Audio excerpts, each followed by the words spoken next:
Hello friends, welcome to Online Study Bytes. This is Pratiksha आचार्य।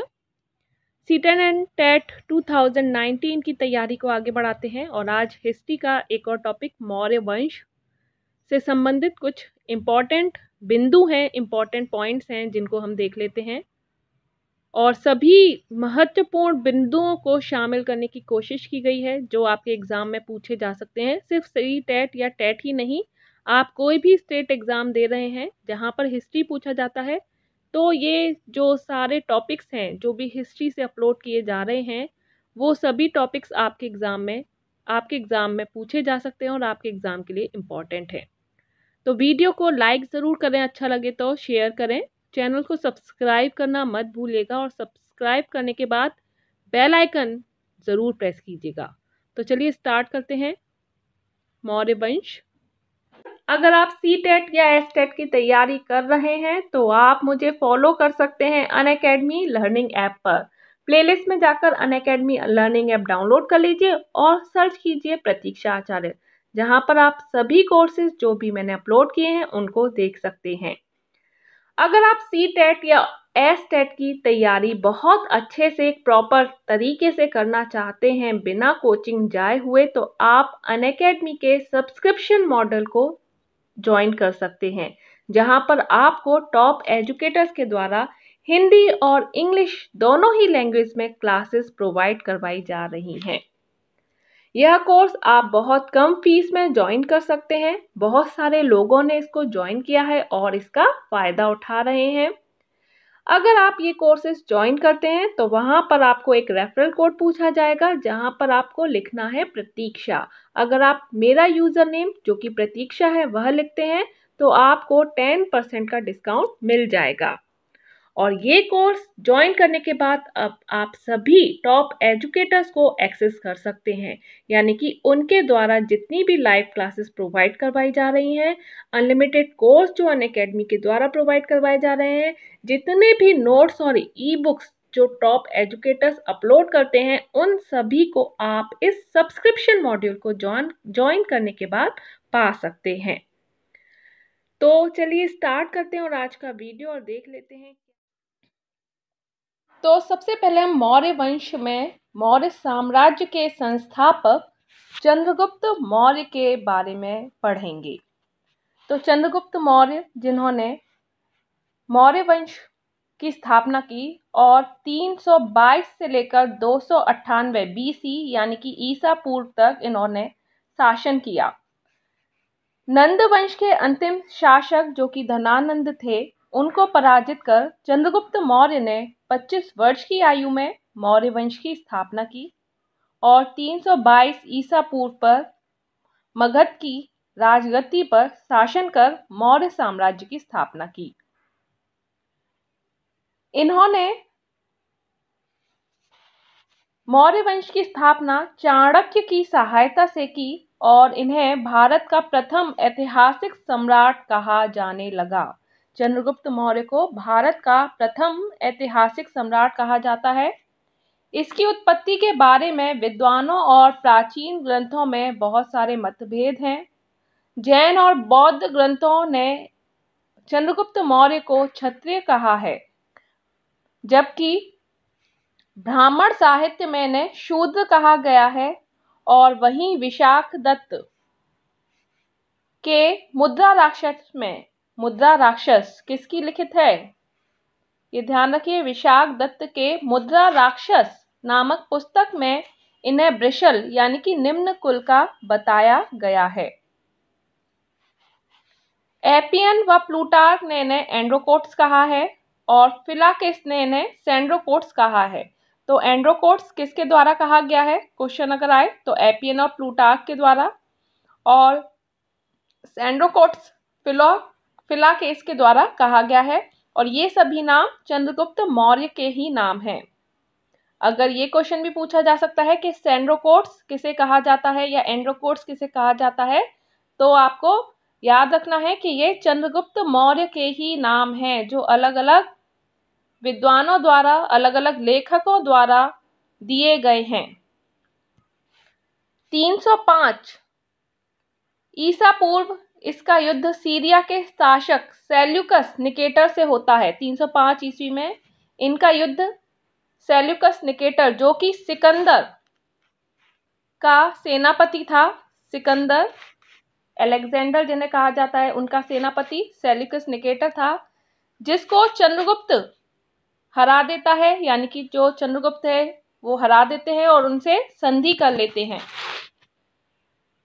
चंद्रगुप्त मौर्य ने Seleucus Nicator को पराजित किया और संधि हो जाने पर सेल्यूकस ने चंद्रगुप्त मौर्य को 500 हाथी, ध्यान रखिए 500 हाथी लेकर बदले में पूर्वी अफगानिस्तान, बलूचिस्तान, सिंधु नदी के पश्चिम क्षेत्र उनको दे दिए। साथ ही अपनी पुत्री हेलेना का विवाह भी चंद्रगुप्त से करा दिया और इसकी जानकारी एपियानस की पुस्तक से मिलती है।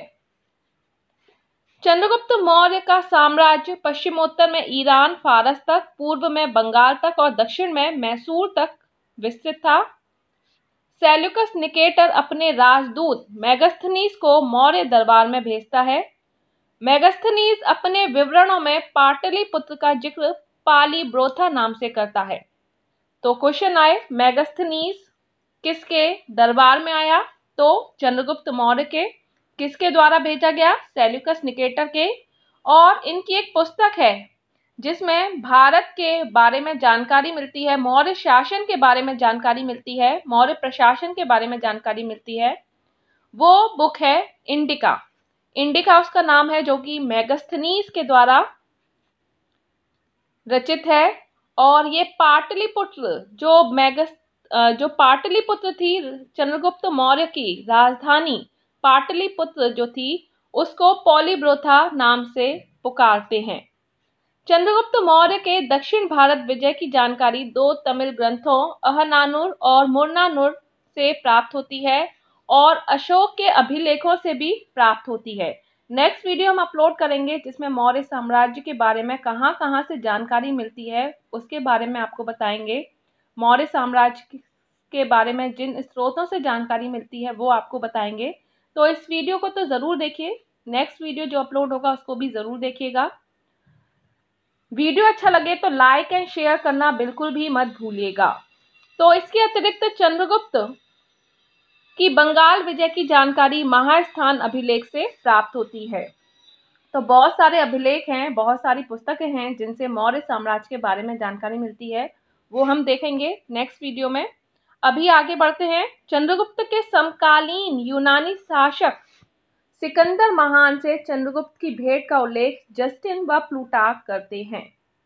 जस्टिन चंद्रगुप्त की सेना को डाकुओं का गिरोह कहते हैं।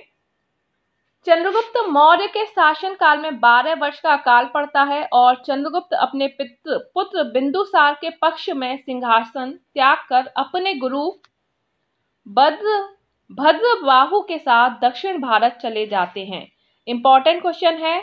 और ये भी आप देखें कि जो चंद्रगुप्त मौर्य थे वो अपने अंतिम समय में, अपने वृद्धावस्था में जैन धर्म, ठीक है, जो भद्रबाहु हैं वो जैन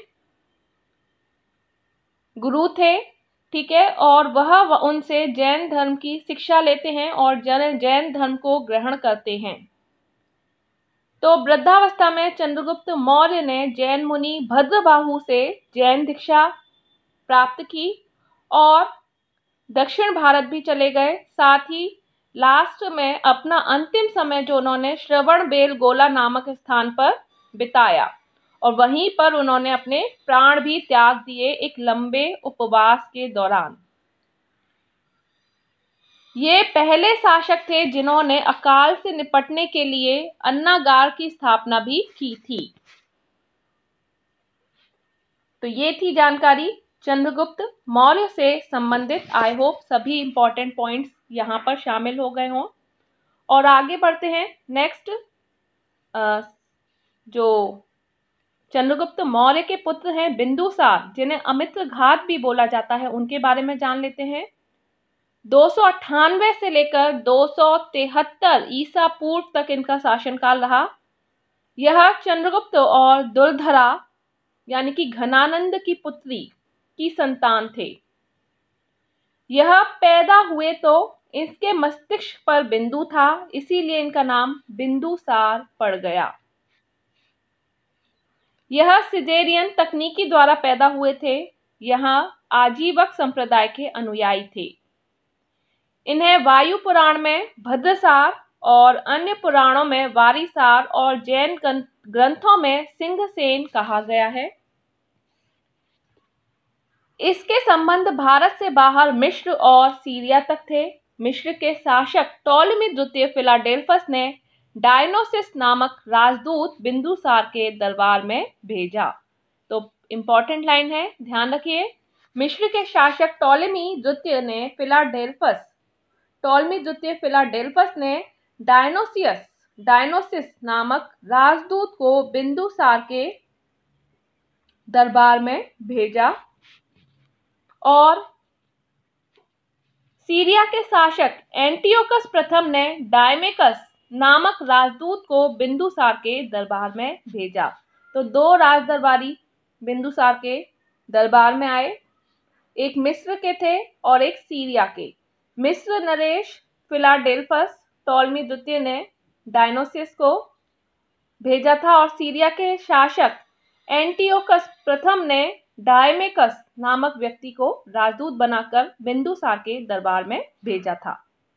आगे बढ़ते हैं। बिंदुसार ने सीरिया के शासक एंटियोकस प्रथम से 3 चीजें मांगी। पहला था सूखा अंजीर, अंगूरी मदिरा और दार्शनिक।